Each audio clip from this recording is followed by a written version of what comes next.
What's up, guys?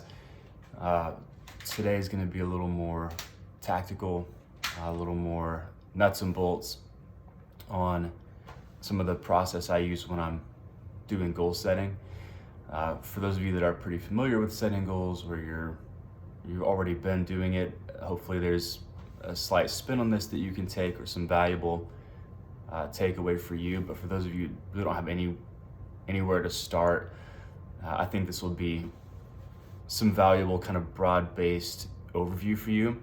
As far as our relatability to the patients that we have, this is kind of how I think about everything with them. It's taking this from this very introductory, very basic idea of what they think they want for their goals when they come in, health related, and then digging on why is that important, to give them a renewable sense of fuel so they can actually see and reflect on, like, oh, that's why I want to make these changes. That's where we get lifetime patients from.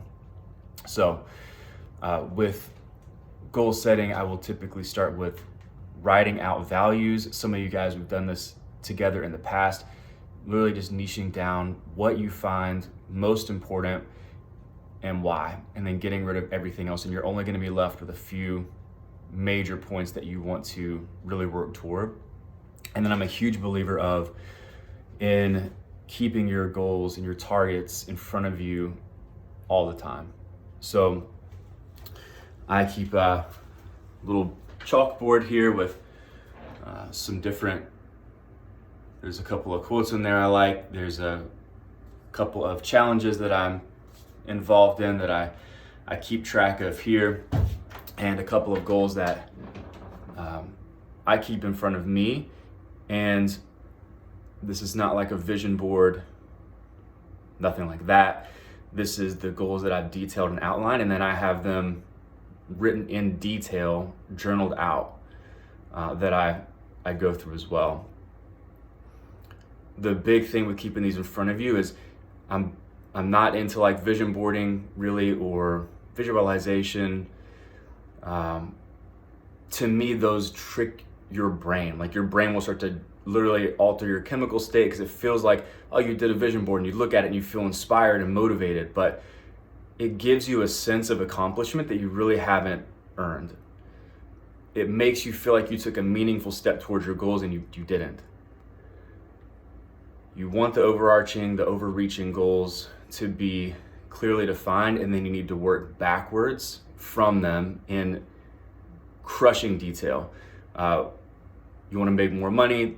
That doesn't make any sense, right? You want $2 million by the time you're 40? Cool. Well, then what do I need to save, earn, invest over the next 2 decades? What do I need to do over the next 5 years, 1 year? Each paycheck, niche it down.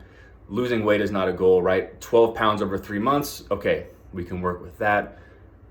What are the action steps I work backwards from to make that happen? And then you have to keep it accountable. That's what the goal setting boards, the journaling, all that is. Am I taking actual steps that are tangible toward the goals that I say that are important? And if you're having a really hard time with that goal is probably not as important to you as you think it is. Topic for a whole nother day. The last kind of piece that I'll throw out there is, if you're waiting until your goals are all set and you have the full outline and the full blueprint to start, then you're never going to start. Start taking a step immediately towards the things that you want, and then be ready to course correct as the goal becomes more clear. This board changes all the time. I used to just write it in marker on a mirror, because it's going to ebb and flow with you as you go through life. But the most important part is taking that step, finding out what really is important to you, and then executing against that goal every single day. I know it's not a lot of rah motivation kind of stuff today, but I hope this is a little more tangible for you guys, something that you can use in your own lives and with our patients.